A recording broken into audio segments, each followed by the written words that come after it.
بسم اللہ الرحمن الرحیم۔ سوچے ایک ایسی ہستی جسے اللہ نے اپنے ہاتھ سے بنایا، جس کے لیے فرشتوں نے سجدہ کیا، لیکن ایک غلطی اور وہ جنت سے زمین پر آ گئے۔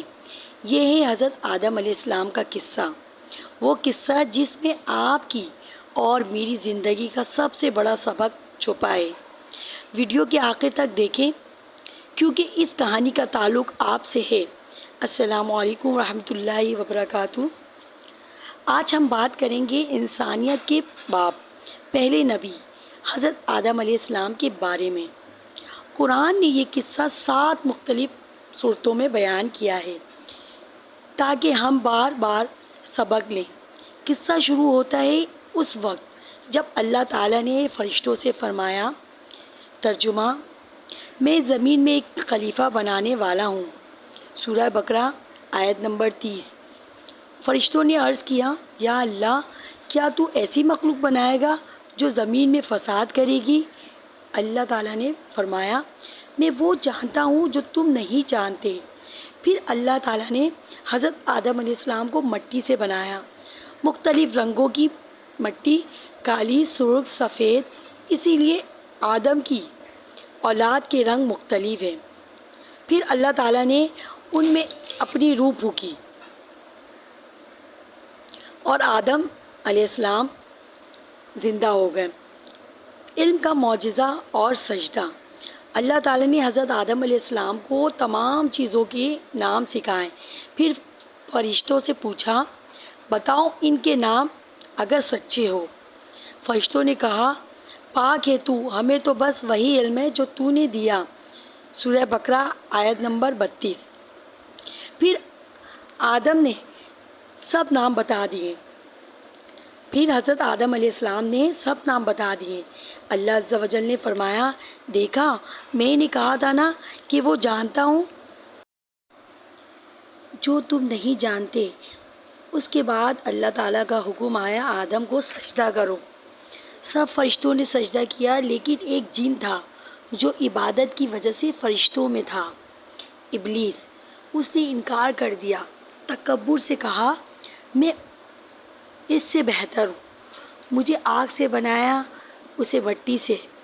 سورہ اعراف آیت نمبر 12۔ بس یہی تکبر تھا جس نے اسے شیطان بنا دیا۔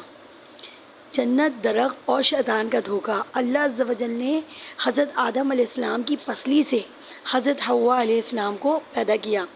دونوں جنت میں رہنے لگے۔ اللہ عز و جل نے فرمایا، جنت کی ہر نعمت کھاؤ، بس اس ایک درخت کے قریب نہ جانا۔ سورہ بقرہ آیت نمبر 35۔ یہاں شیطان آیا، اس نے قسم کھائی، میں تمہارا خیر خواہ ہوں، یہ درخت کھا لو گے تو فرشتے بن جاؤ گے یا ہمیشہ زندہ رہو گے۔ سورہ اعراف آیت نمبر 20۔ حضرت آدم علیہ السلام اور حضرت حوا علیہ السلام دھوکہ کھا گئے۔ جیسے ہر درخت سے کھایا، جنت کا لباس اتر گیا۔ جیسے ہی درخت سے کھایا، جنت کا لباس اتر گیا۔ شرم سے جنت کے پتوں سے خود کو ڈھانپنے لگے۔ اللہ عز و جل نے پکارا، کیا میں نے منع نہیں کیا تھا؟ میں نے نہیں کہا تھا کہ شیطان تمہارا کھلا دشمن ہے؟ توبہ اور زمین پر آمد۔ یہ وہ لمحہ تھا جو ہمیں ابلیس سے الگ کرتا ہے۔ ابلیس نے غلطی پر اکڑ دکھائی۔ آدم علیہ السلام نے کیا کیا؟ فوراً سجدے میں گر گئے، روئے اور یہ دعا مانگی جو آج ہمارے لیے توبہ کا طریقہ ہے۔ سورہ اعراف آیت نمبر 23۔ اللہ نے فوراً توبہ قبول کر لی، لیکن فرمایا، اب تم سب زمین پر اتر جاؤ، وہاں ایک وقت تک رہنا ہے، وہیں زندگی، موت، اور پھر وہیں سے نکالے جاؤ گے۔ سورہ اعراف آیت نمبر 25۔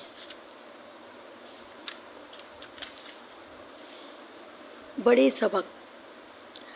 نمبر 1، تکبر اور عاجزی۔ ابلیس عالم تھا مگر تکبر نے ڈبویا۔ آدم علیہ السلام سے غلطی ہوئی مگر عاجزی نے نبی بنا دیا۔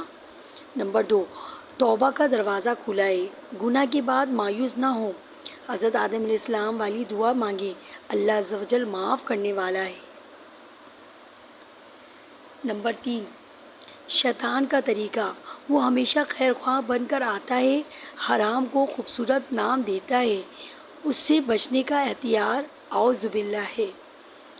ہم سب آدم علیہ السلام کی اولاد ہیں، ہم سے بھی غلطی ہوگی، لیکن آدم والی بنے، ابلیس والے نہیں۔ توبہ کو اپنی عادت بنا لیں۔ اگر ویڈیو سے کچھ سیکھا ہے تو کمنٹ میں ربنا ظلمنا لکھ کر توبہ کی نیت کر لیں، اور اس ویڈیو کو شیئر کریں تاکہ کسی کو بھی سبق ملے۔ اللہ حافظ۔ اگلی ویڈیو میں حضرت شیش علیہ السلام کا قصہ سبسکرائب کرنا نہ بھولیں۔